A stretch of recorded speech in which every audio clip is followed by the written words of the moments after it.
Good evening, everyone. Esteemed members of the panel and all other panelists, respected members from all the different high commissions and international bodies, and all of you who are present here. I'm very glad that I'm standing here in front of all of you for the launch of this report. And I would firstly like to thank everyone who has played a part in making this event and this report possible. Without any further delay, I would like to get into introducing what the Easier Said Than Done report and CHRI's role at the Human Rights Council has been. Sanjoy sir and Mr. Wajahat Habibullah very rightly mentioned that the Human Rights Council is that one particular body that is the common concern of the whole of humanity. There have been concerns raised about human rights all over the world. There were lots of criticism that was faced by the earlier commission that was in the place of the council, and the council replaced the commission in 2006. The council is a very special body for us in terms of international politics as at this point in time, because it is the only place where we can raise common concerns of humanity, where all the different states of the world can come together and raise their common concerns of human rights, be it themes or be it country situations. Human Rights Council currently is the plenary body which is used as a platform to deliberate different policies and human rights situations. However, there is a much bigger picture that goes behind the functioning of the human rights mechanisms at the international level, especially with respect to the UN bodies. The Human Rights Council works very closely with the Office of the High Commissioner for Human Rights.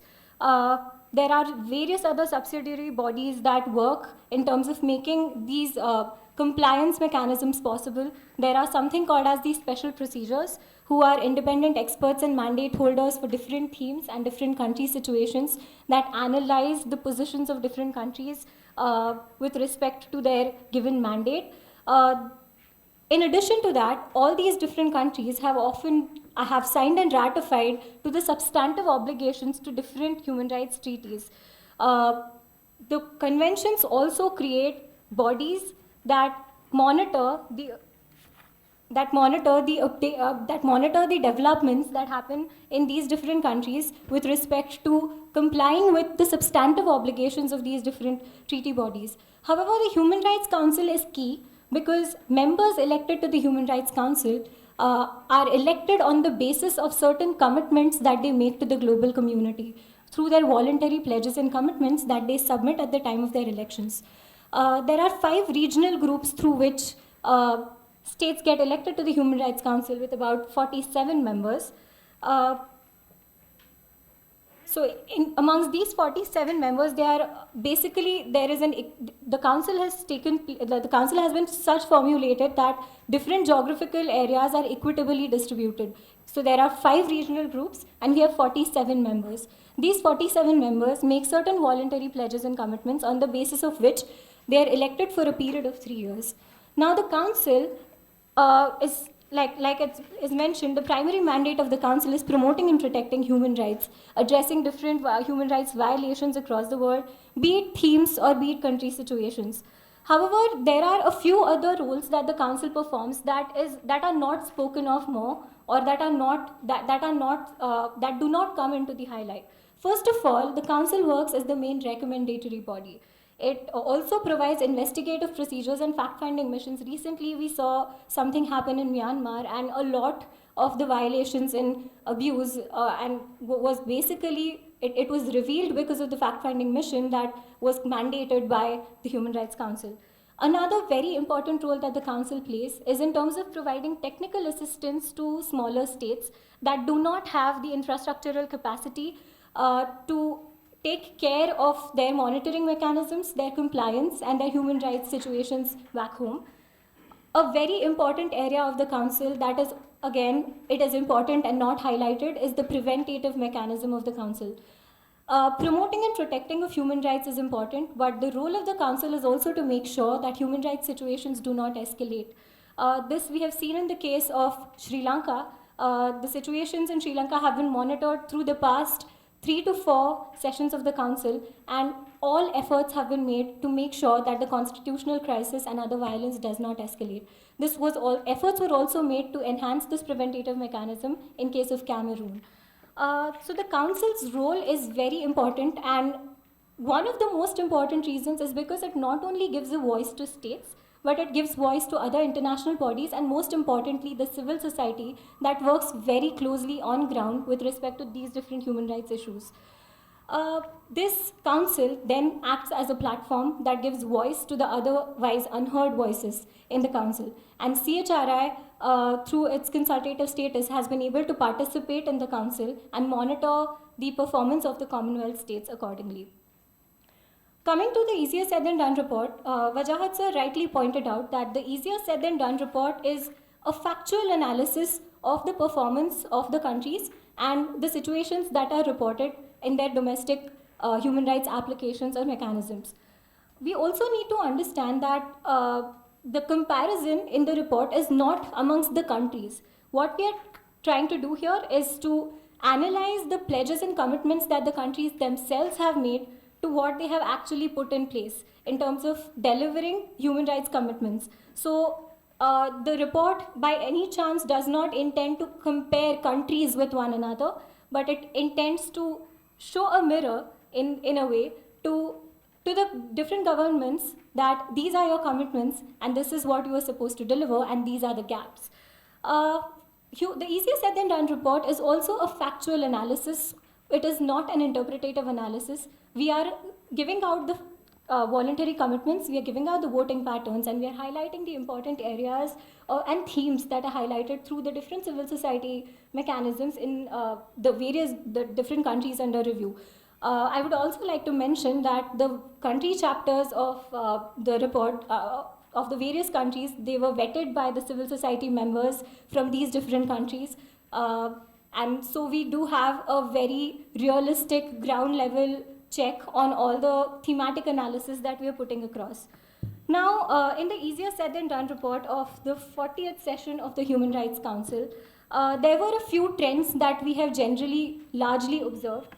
There were about 29 resolutions that were tabled in the council, and out of these, there were 14 were thematic resolutions dealing with different themes of human rights. It could be reprisals against human rights defenders, it could be discrimination against women, it could be religious and other intolerance. And there were about 15 country situation resolutions dealing with human rights situations in different countries in relation to deteriorating conditions of human rights or provision of technical assistance.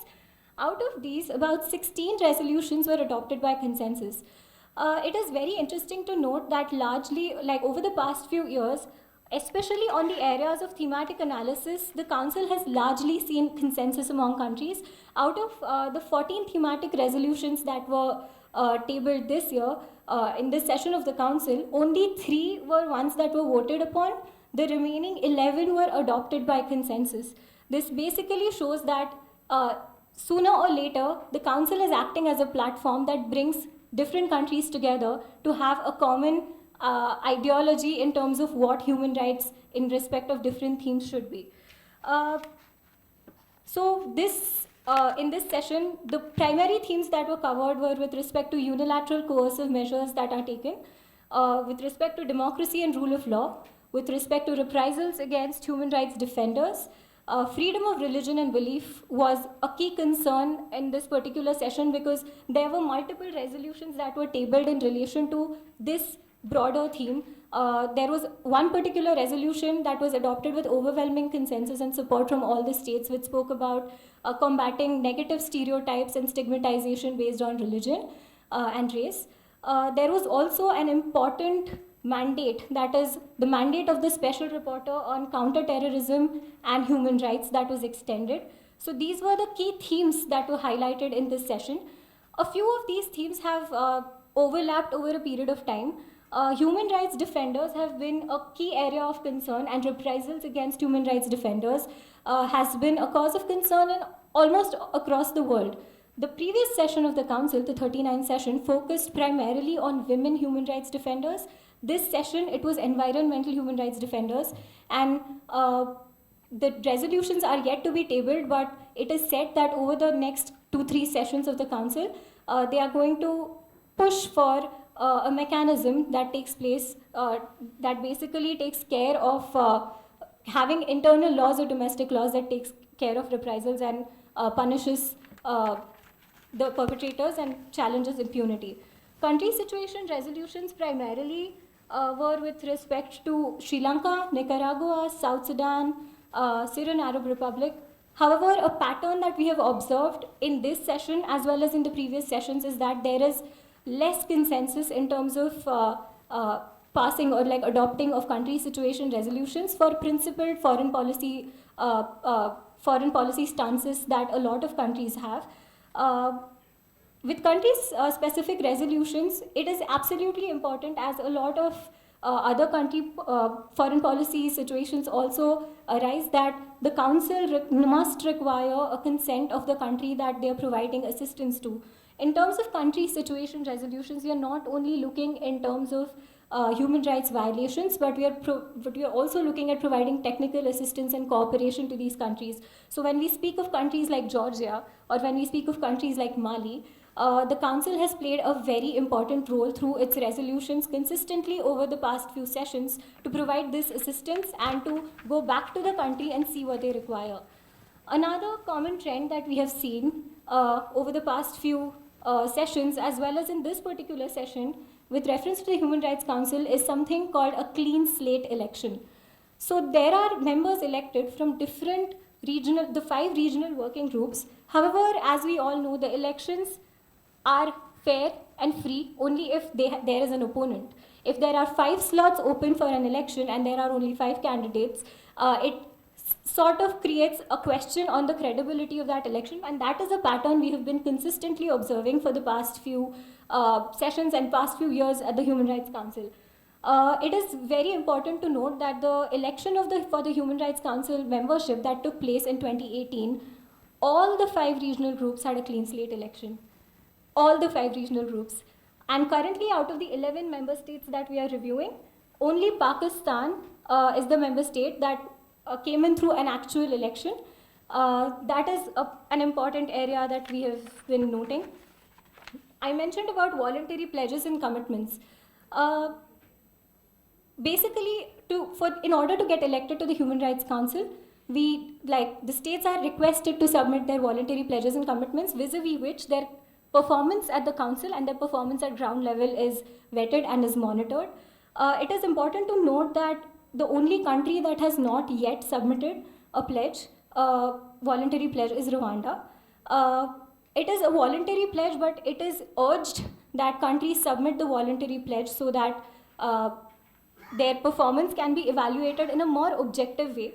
We need to understand also that the Council is a platform that gives space to all states, big and small, and it is, we have a pleasure that His Excellency Mr. Yogesh Punja is here, because Fiji happens to be the first Pacific small island developing state that has been elected as a member, and so is Bahamas, another small island developing state that has been elected as a member. So these were a few developments. The report also looks at the engagement of different countries with special procedure mandate holders. They are independent experts which have mandate regarding different themes. We need to understand that they have something called as the standing invitations. Most countries have standing invitations open for the special procedures. There is a procedure that they follow with respect to visits. The only 2 countries we observed in this session which have not yet extended standing invitations to special procedures is Pakistan and Bangladesh. We have analyzed the engagement with special procedures in terms of the pending requests as well as reminders, and checked the compliance of these different 11 countries under review with respect to their engagement with the special procedures.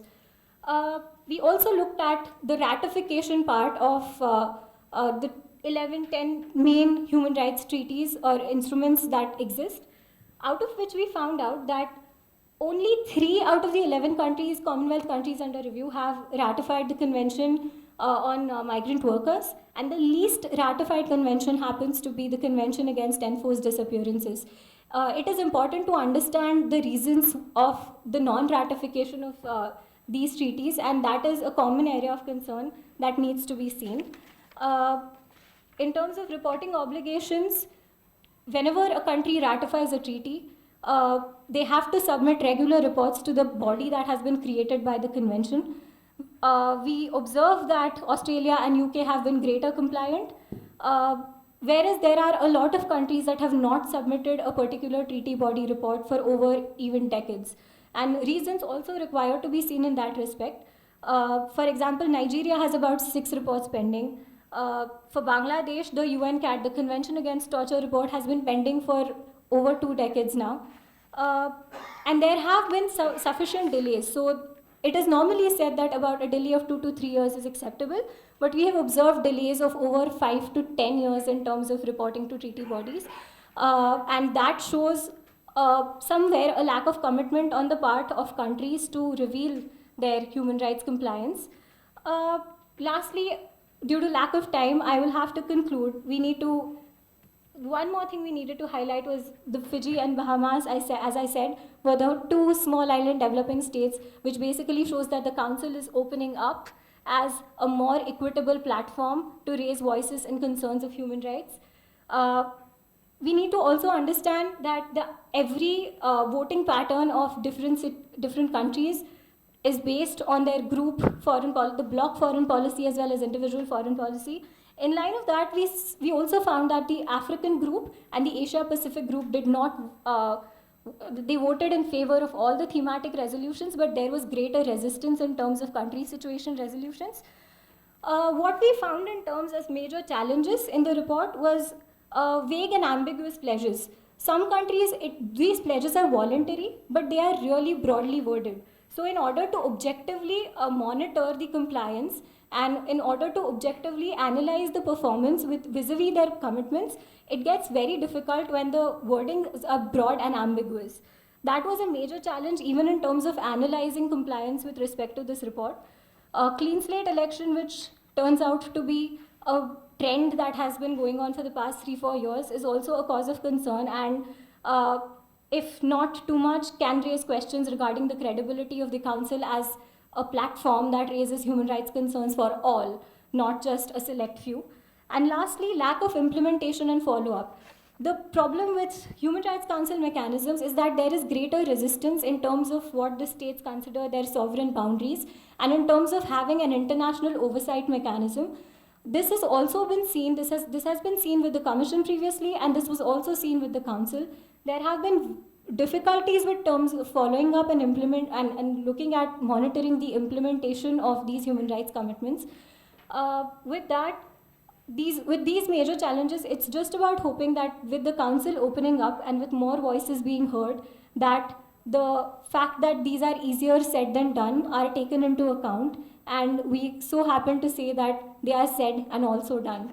Thank you so much. Thank you, Ms. Aditi. We have 2 more panelists, and then there is a need for earmarking at least 10 to 15 minutes for discussion. So I request His Excellency High Commissioner of Fiji to give his presentation.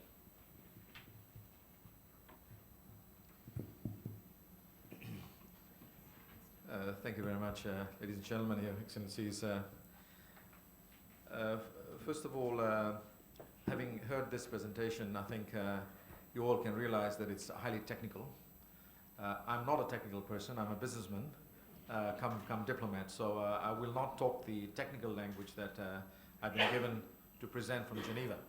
In actual fact, I was talking to a doctor, and he mentioned that he's a good friend of Nazir Shamim, who is our representative in the Human Rights Council.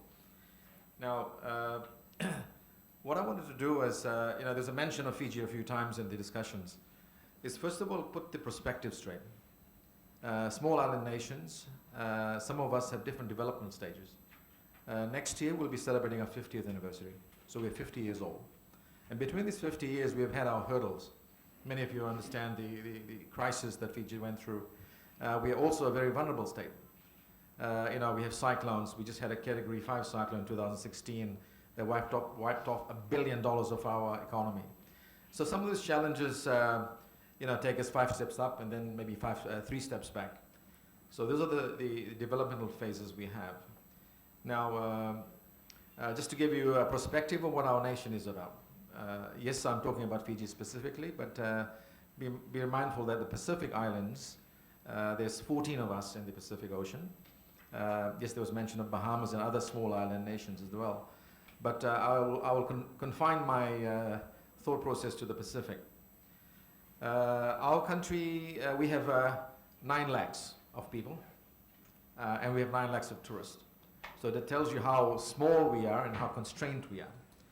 Our GDP is about 5.3 billion USD per GDP, but our per capita income is almost 5,500 dollars per capita income. So it's similar to, I think, the Indian gross income here, I guess. Now, as a small island nation, you're probably aware that last year Fiji was the chair of the COP23. So we became one of the first island nations that took up a very senior position in the UN itself. Now, just last month, the United Nations General Secretary was in Fiji, and showing how important Fiji is to the equation of the world politics. Now, you are aware that Fiji is participating in the peacekeeping missions. Now, I'm not talking specifically human rights, but I'm giving you perspectives. I think it's important for you to understand what we are referring to and why we're talking about these subjects. Fiji has been active since 1970 in the peacekeeping missions, and we have so far we are the highest per capita participation in the peacekeeping missions. For a small island nation up there, for a small island nation chairing the COP, for a small island nation being in the Human Rights Council. The moral of the story is that Fiji has now become the hub of the Pacific. We are now a regional hub. We have 14 countries, and our tourist numbers, 9 lakhs, is more than the combined tourist entries into the entire Pacific. So that is telling you why Pacific. Now, I will not dwell on the technicalities of this issue. And when before coming over, I was reading the report that your team had sent me, and it required a lawyer to actually understand whether you were actually on or off the targets and the subjects, I guess. So not dwelling too much, I'll just read you just a basic line. Fiji is the first Pacific Island nation that holds a seat in the Human Rights Council, and its membership is from 2019 and 2021. Having assumed the membership in January of this year, our appointment as Vice President of the Council and also the Chair of the Task Force has accessibly been accepted for the disability people. Now, both our membership as Vice President is an enormous achievement, but come the heavy responsibility of performing effectively and on principle. Now, ladies and gentlemen, I really like the theme of this presentation, which is easier said than done. I think, gentlemen, we spoke about the fact that human rights is about you and I, and it's about our planet, and it's about our trees, our animals, and everything else. It's human rights for us. Some of us have more pets than people around us, so I think it's important to realize that human rights extend to all of that as well. Now, I wanted to actually deviate from the subject of human rights into trying to understand what your challenges for Human Rights Council is. Having seen the theme easier said than done, I actually believe what it is true. There was a mention by you in the presentation that the implementation is a challenge for all of us. Many of us want to follow, want to be aligned, want to be politically correct, because a lot of times you want to be seen to be involved with the big organizations like the UN, and having been involved in signing treaties and what have you. But how effective are your treaties? How well you're penetrating this values down to the people? I always believe that you may have seen a fancy hairstyle I wear with a little ponytail. It's not a fashion. It's actually a sikha. Those जो हिंदुस्तानी है आपको समझ होगा कि ये ब्राह्मण की line है. So it's a Brahmin signature. I'm a religious person, and we have all of us have religious books that guide us as our principles. And most of the religious books have the same principles. And the Human Rights Council and its content is almost around the same principles. Dignity for our people, women, children, safety for our people. It's all around that same subject. Now the challenge for us is how do you take it down to the bottom? And just the report just now summarized, I enjoyed that because it said that difficulty is in the implementation. Many of us can sign. We have signed 2 beautiful MOUs. Now what happens after this MOU is the challenge, is the reality. And many of us, having signed fancy treaties in the Human Rights Council, how well we implement. We all have problems, we all have challenges. I was just talking over tea with friends, and I said that I saw the report or the debate in the parliament today about the 125 children that died in Bihar. And how our people, our leaders, and our system has failed them. Who do you blame? Who are you going to point the fingers to? Is a challenge, right? So I think for us, getting it down to the system is better. One advice I have for the council itself, maybe you can take this recommendation on to the people up on the top, is that as people are signing on to the treaties, you need to hold their hands through the process. You may have to go down there and actually explain to them what it means.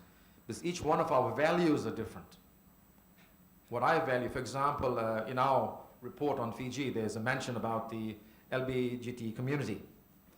The fact that, how do we embrace a Western imposed culture on our Christian, predominant Christian values? How will you impose this on an Islamic country, for example, in Pakistan? So these are the challenges we all are faced with. And I don't want to dwell into the nitty-gritty of issues, but I think we can understand that each one has a unique problem. And having gone through the finer prints of the report, I could see that there are country-specific issues now. Sudan, you name it, the country-specific issues. And these are the challenges that will continue to come, because each country has its unique development stage. It has its unique challenges. But one challenge I want to give the Human Rights Council today, and this is the fact that you all are aware of the vulnerable nations of the Pacific that are affected by climate change. Today there isn't a terminology called climate refugee. UN probably knows that there's no new terminology like climate refugee, but we use it quite often. The reason we use that is because it's very much like other day when I was watching the debate, and there was a comment by Didi having to go to Colgate her teeth. That means brush her teeth. Right? We use different terminologies depending on what we understand is happening around us. And the challenge we have today is what will happen to the vulnerable island states of the Pacific that will disappear in the next 50 years. Where will they go? You may have heard of an island state called Kiribati. Kiribati has bought 5,000 acres of land in Fiji. And they're calling it food security reasons, that we understand what it is. Is tomorrow something happens, they have a place to go to. Isn't this a human rights issue?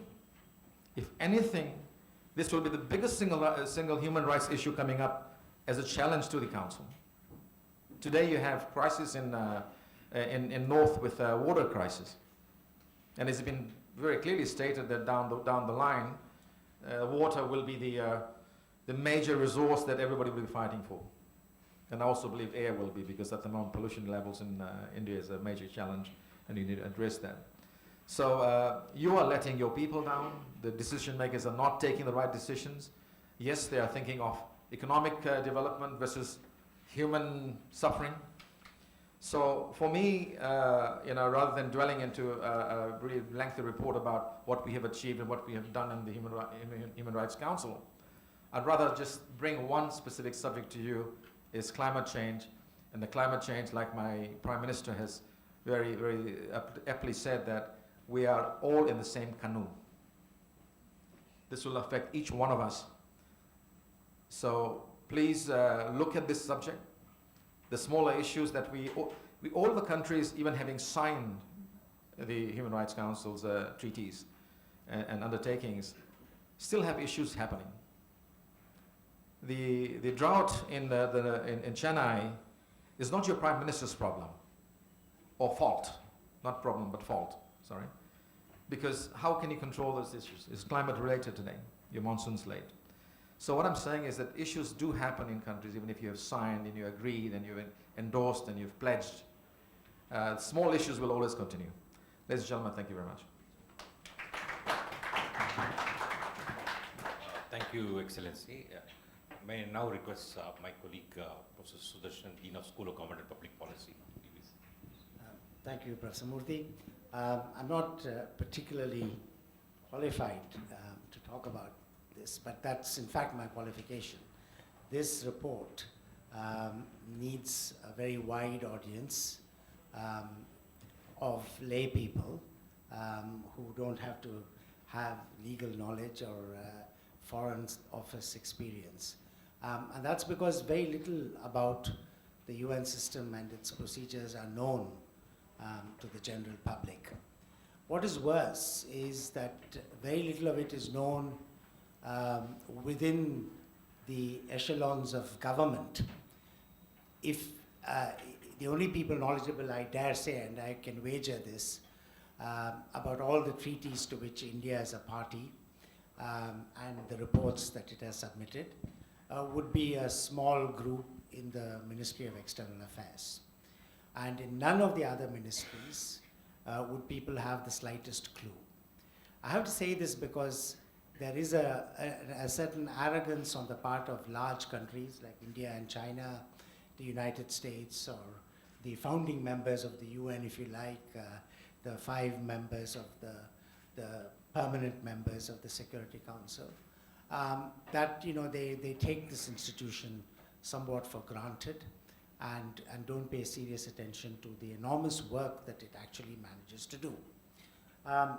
Whereas if you went to a small country, and I wager again, that if you went to Fiji or you went to Laos, PDR, and went to the Ministry of Labor, I'm sure many of the key officials in the Ministry of Labor in Fiji and in Laos would know what are the ILO conventions that matter, or Cambodia, for instance. In fact, Cambodia's compliance with ILO conventions on decent work managed to keep Cambodia afloat in the garment export market compared to what Bangladesh had to suffer because of its exploitation of labor in the garment industry. And that's because no one in the Ministry of Labor in Bangladesh pays any attention to the ILO conventions on decent work. So I think any effort that is made to bring to the attention of ordinary people as well as those in the media woefully neglects proceedings in the United Nations. We have very scanty reports about what happens in the Universal Periodic Review. It's a phenomenal innovation that countries have come together and agreed to have a mechanism by which some other countries will serve as a peer group to comment on a national report, to comment on the report of the UN system on what's happening in the country, and the report of civil society organizations, which are all 3 reports are tabled. And this is extraordinary, as Sanjay pointed out. And we pay very little attention to this.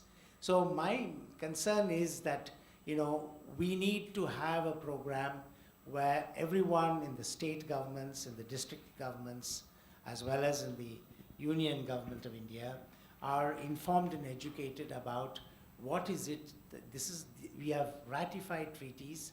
These are binding obligations. I mean, and one of the things that I feel my eyes glaze over every time I read India's report to any one of these treaty bodies is a full recitation of our great constitution. By reciting article and clause of our constitution, our government says, what can be wrong in this country? It's got such a fantastic constitution. There's over and over again, that's what reporting to the treaty body means. It doesn't mean what is the real state of affairs. And people are meant to say, it's a great constitution. And then there are certain key issues which we need to discuss and put on the table and resolve. We are party to a convention on the elimination of all forms of racial discrimination. But when somebody says, what about the caste system? What about untouchability and its prevalence and existence now, which is documented. Fortunately, we have some courageous journalists like Sainath who go off and report that, in tea stalls in Andhra Pradesh, they use two different sets of glasses. And when we raise this issue, they say, no, this cannot be racial discrimination. This is not the problem for the world to worry about. Indigenous peoples. Our stance is, we don't have any indigenous peoples. Everyone living in India is indigenous. Is everyone living in India indigenous? What about the National Register for Citizens? If you said everyone living in India is indigenous at the UN forum, then why have a National Register for Citizens? And then why not accept that tribal people are, by the definition of the UN, there is no clear definition of who is indigenous. It is a self-defining formula. By that, all the tribals of India are indigenous peoples. And the United Nations has a permanent forum on the rights of indigenous peoples. And instead of acknowledging that, yes, we do have indigenous peoples, we say, this is only a problem for Australia with its Aborigines, or for Canada with its Eskimos, or for the United States with its Red Indians and reserves. It's not our problem for us. We only have citizens. Now, this is hypocrisy, and I think, governments may do this, but there isn't enough democratic pressure on these issues because the public has so many things to be concerned about that no one has taken the trouble to the universities, for instance. There's very little in any university curriculum on the United Nations and its treaty obligations and mechanisms such as the Human Rights Council. So I hope that this MOU that we've signed with CHRI will bring in some of this so that we educate students, no matter which school they are, whether they're studying business management or law, it doesn't matter. They need to be knowledgeable and aware of this work. We go on in government about, standards for various things. What is the standards for Swachh Bharat, sanitation, drinking water, and it overlooking the fact that the United Nations in its human rights work has set very clear standards. What is the acceptable shelter? What constitutes a house that's worth, that you could say a human being could live in? What should it have? It's there. But yet we'd set up committees and go on about this, rediscovering this, when all this, and the irony is that in all of this work, many of the Commonwealth countries that are there in this, that are studied here, have contributed to the work of the United Nations. I mean, you talk about special rapporteurs and the fact that the invitations are not extended to them and they are pending. Take the work of Milun Kothari. He was a special rapporteur on the right to shelter. And Milun didn't wait for Israel to invite him as a special rapporteur. He went there because some NGO invited him and decided that he would do a report on the illegal settlements in Palestine. And he went and then tabled this report in the Human Rights Council. Of course, you said, all protocols observed. No, he didn't observe one crucial protocol, which is that you should file a report only when a country has invited you to file the report. He filed the report. The point is, once he did it, it acquires a certain life and reality.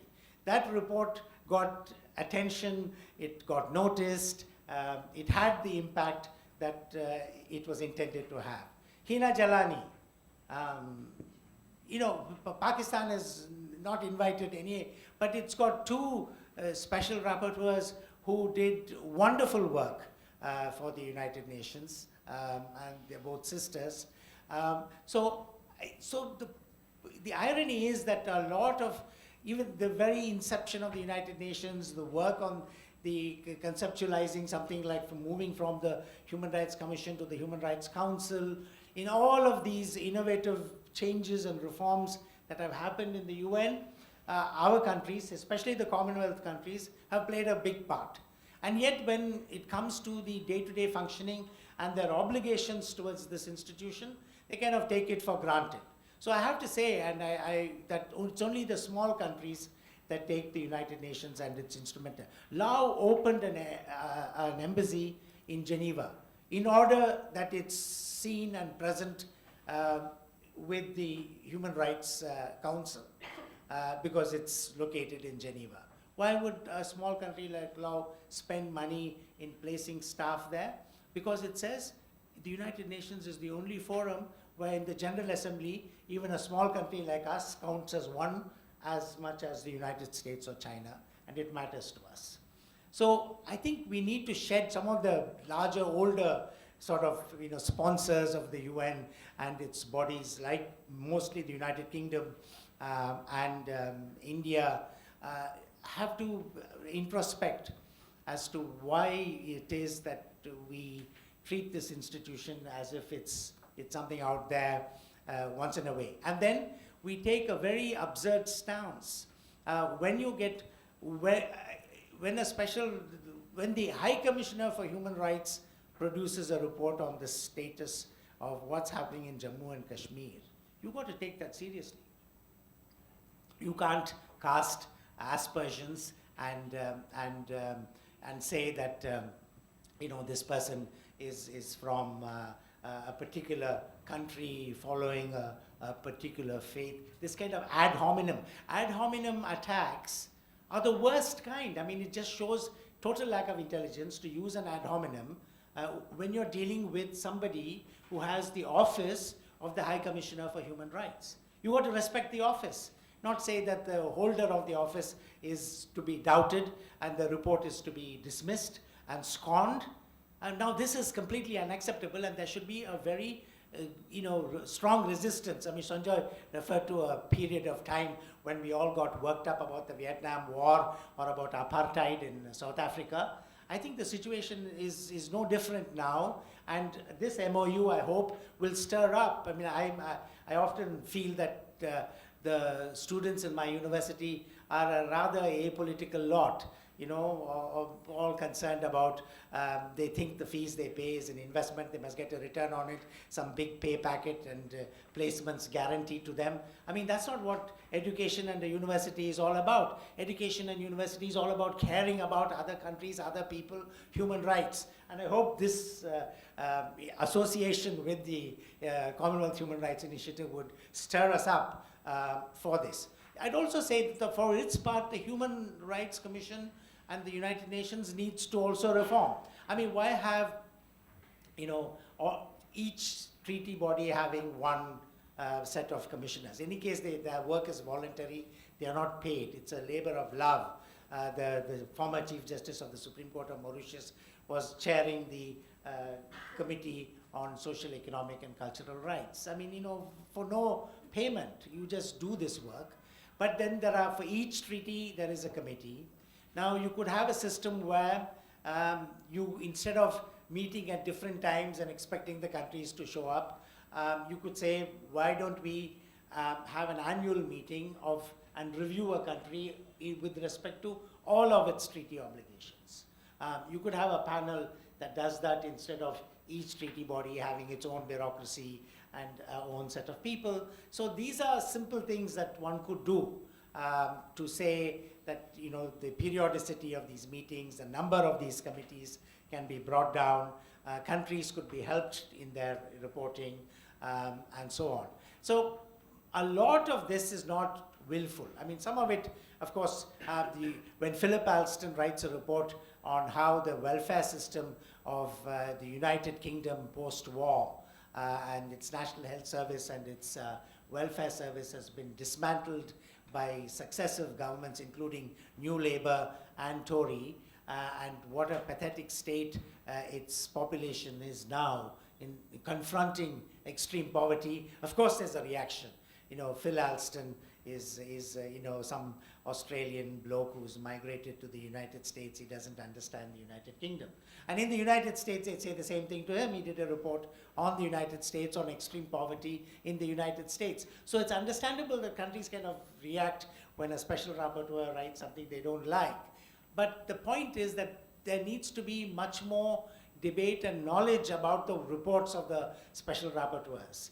so that there are others who say, okay, it's all right to have this immediate knee-jerk reaction, but read this report carefully and see what is the argument there, what is the evidence that Philip Alston has provided for the persistence of poverty in the United Kingdom and the United States. Now, both those governments, of course, were dismissive of it, but you need the civil society to raise this and to say you cannot dismiss this.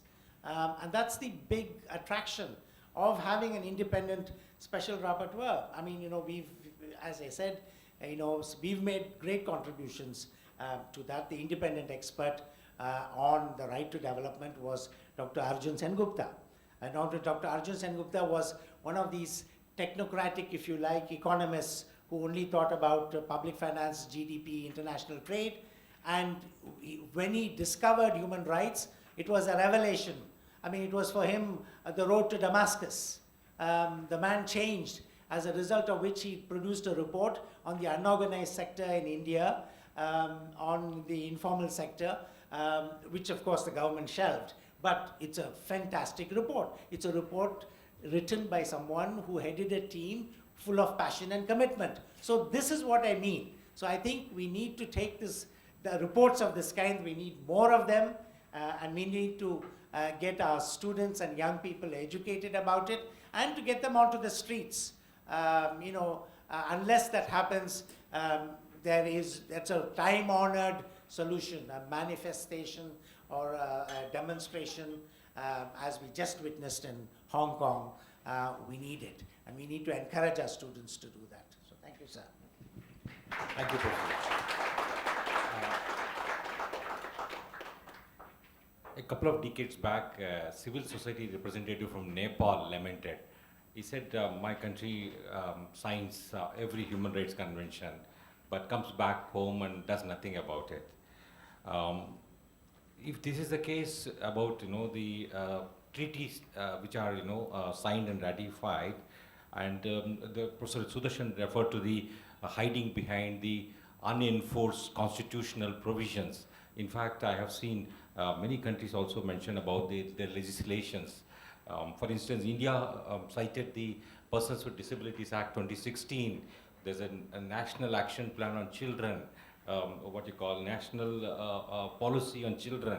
Because these are, in fact, you know, we all know that we, in terms of legislative framework, we have one of the robust ones, but the enforcement at the ground level, there's a big gap. And so if this is the case with treaty standards, what about the voluntary pledges and commitments made by states while trying to become a member of the Human Rights Council?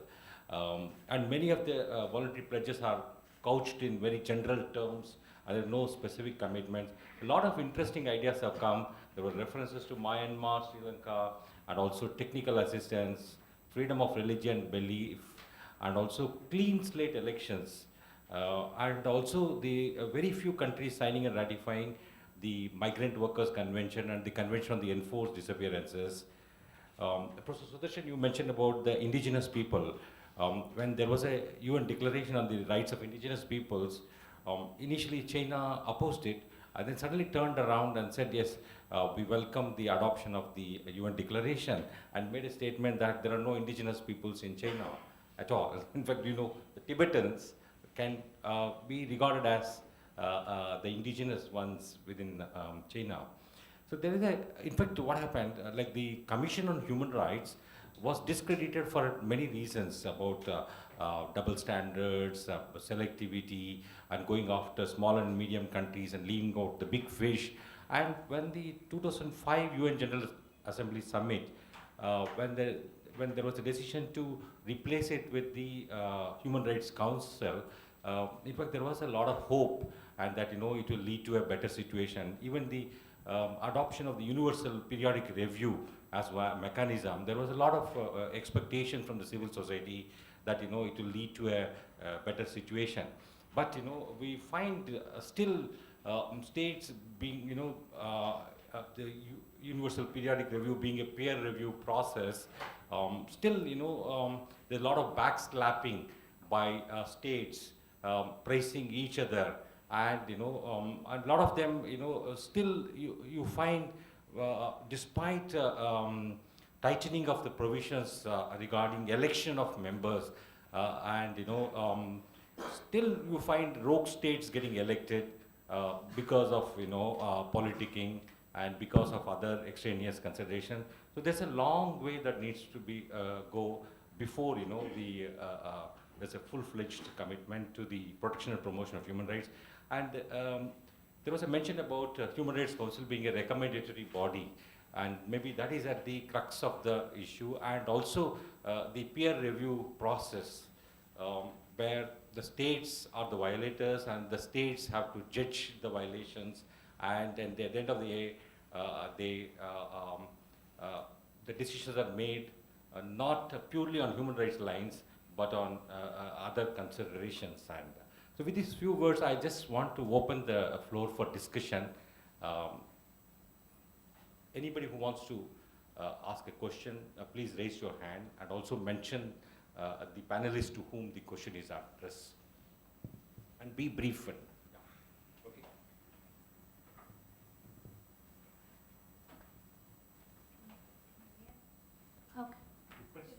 Okay. Thank you to the panelists for this session. It was very interesting. I have a question for the Fijian High Commissioner. Sport in Fiji has assisted in bringing gaps and alleviating communal tensions. Given that Fiji joined a consensus in the resolution concerning the elimination of discrimination against women and girls in sport.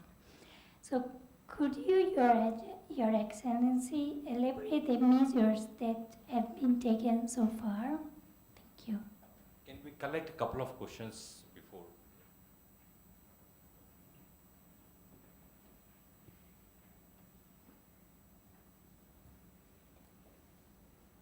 Oh, yes. Oh. Thank you very much. Excellent report. Paul Divakar of the National Campaign on Dalit Human Rights. Just a question to Aditi. When we were putting these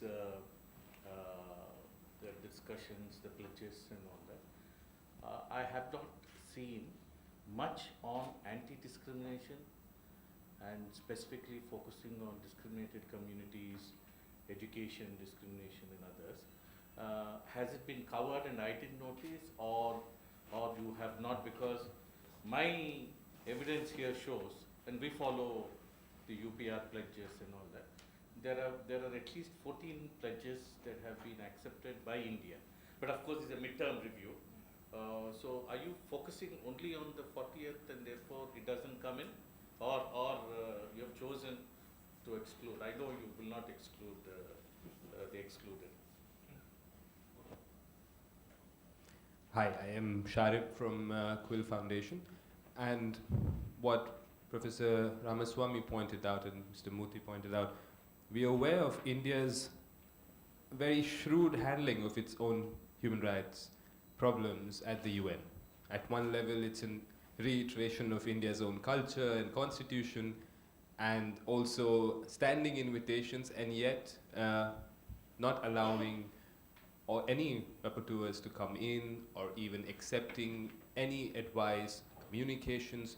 Not a single communication has been really responded to. Rapporteurs are not allowed to come in. Reports from the Office of the High Commissioner are not accepted, in fact derided. And I do feel that the Indian civil society, including the university space, needs to probably participate more and engage more with the government on these questions. So any advice on that would be very helpful. Thank you. Good evening. My name is Renjo. I'm from OP Jindal Global University.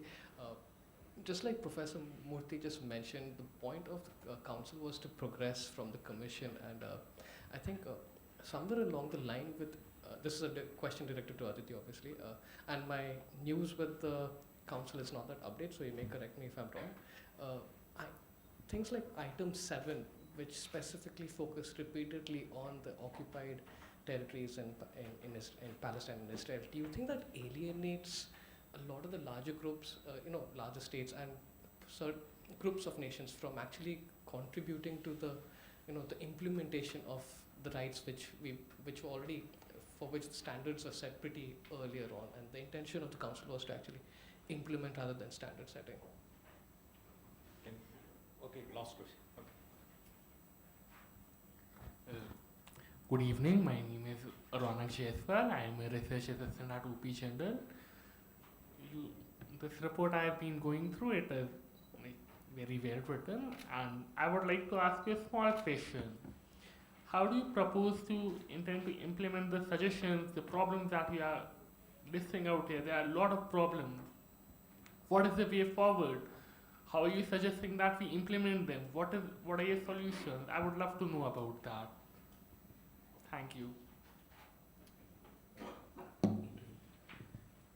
I gather what you were asking about is the racial tension in Fiji and how we're trying to resolve that. Okay. We've had a recent election where our last government, like similar to your Modi government, is back in power today and is being run by our Prime Minister called Mr. Bainimarama. Now, what has happened is the new system we have got in place now is, first thing first, and a very, very simple thing that he's done is given us a common name. I was known as the Indo-Fijian in Fiji. Today I'm a Fijian. Okay, that's a very simple thing they've done. There's some debate around it now. Indigenous people should be the Fijians. But anybody that's born in India is an Indian. Anybody that's born in Australia is an Australian, whether you black, white, or grey. Same thing with us now. We are known as Fijians. So we've got a common identity that he has pursued. The second thing is the systems in the place. Today, we have categories. Depending on the GDP, your income levels, you are given concessions, tax breaks, and privileges, education, all of that. No discrimination, regardless of your race, color, creed, or religion. So anybody that's in need gets the services.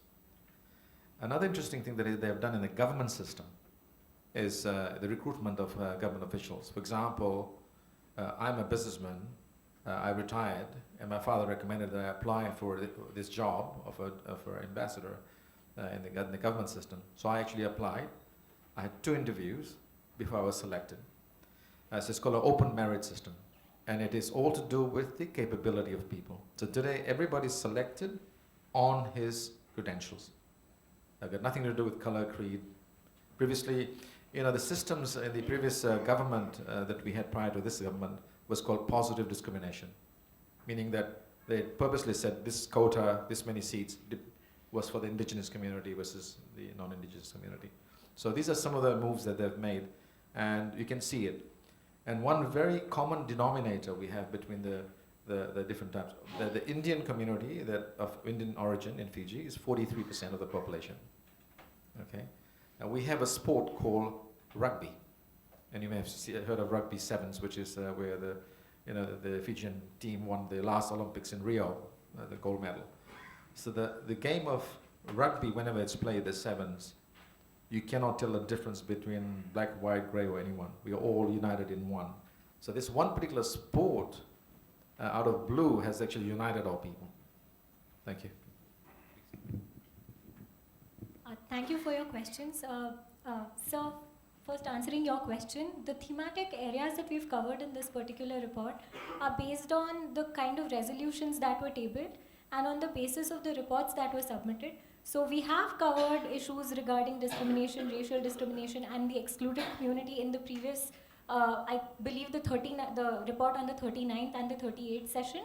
But this particular session, which was the 40th session, did not have any discussion or any resolution that was tabled specifically with respect to racial discrimination or CHRI. There were resolutions tabled with respect to negative, combating negative stereotyping, but that is the reason why in the thematic analysis part, racial discrimination has been excluded or has not been included in this particular report. But yes, it's a very important area, and especially in the upcoming session, which will be starting this Monday, and the session that will start in September this year, there will be 2 reports tabled on racial discrimination, and we look forward to having you then and covering those areas in our report on the further sessions.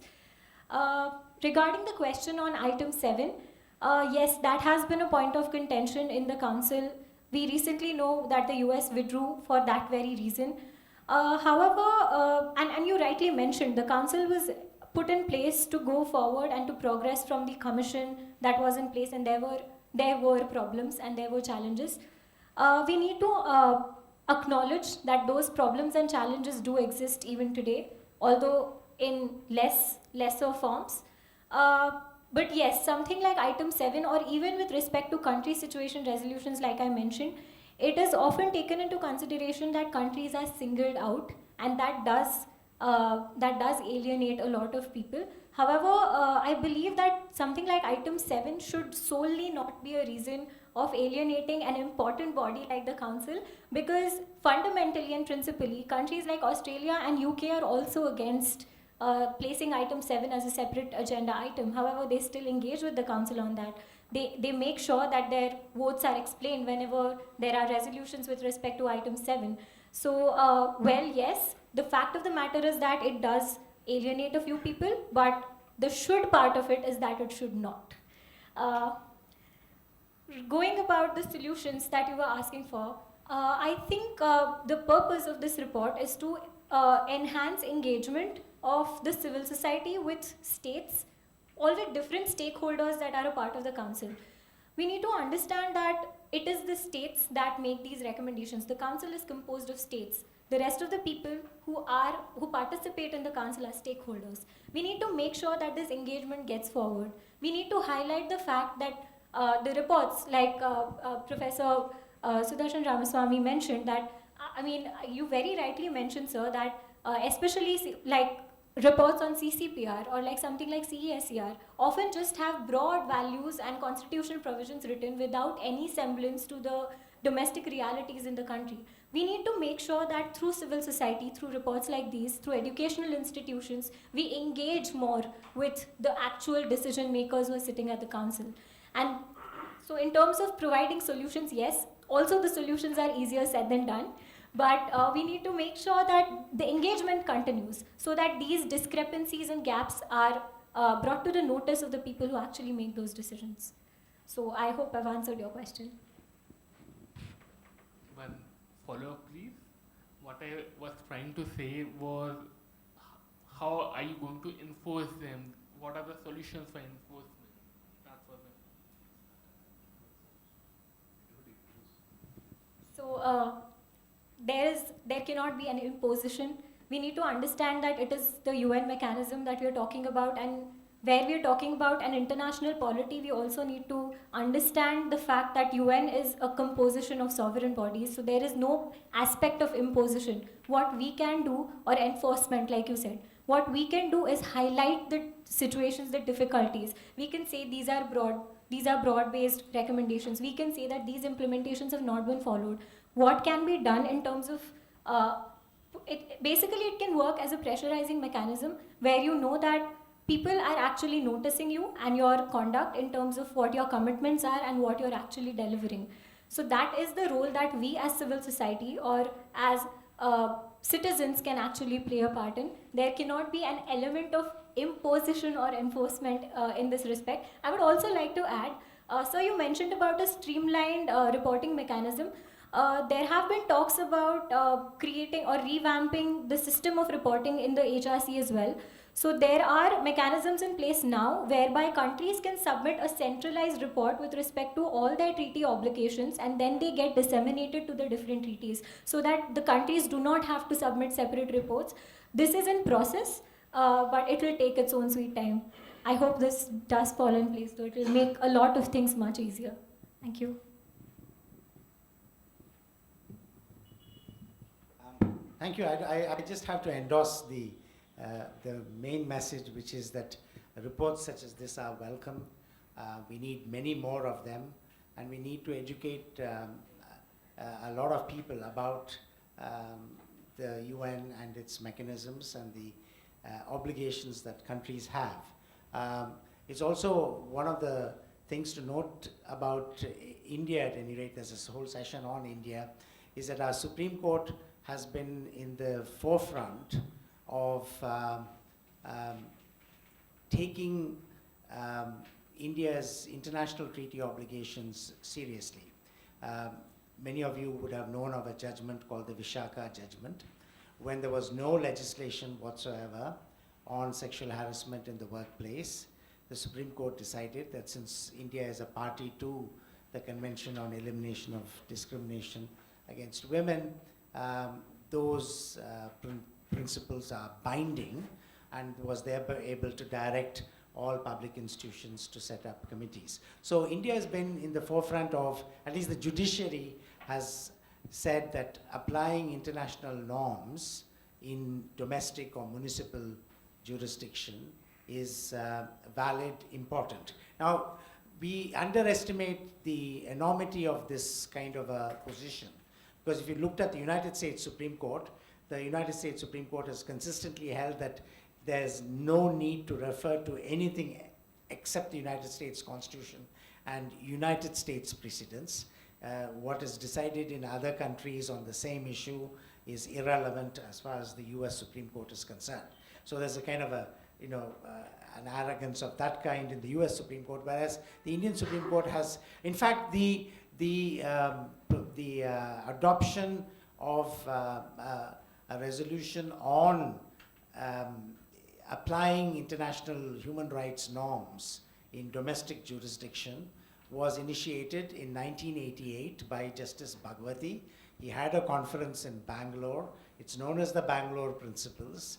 We had a number of Chief Justices from Mauritius, from Zimbabwe, and all of the South Asian countries present, who drafted the Bangalore Principles on the domestic application of international human rights norms. So as far as the judiciary is concerned, there's some awareness of these norms, but it's woefully absent in the day-to-day implementation of our governance in terms of our district collectors, for instance. How many of them would know what are the treaty obligations, what are the ILO conventions? And they are dealing with these problems, and they would be very valuably educated if they only knew that these are binding treaty obligations. So it is not simply that you provide a report once in a way. This is to be done every day.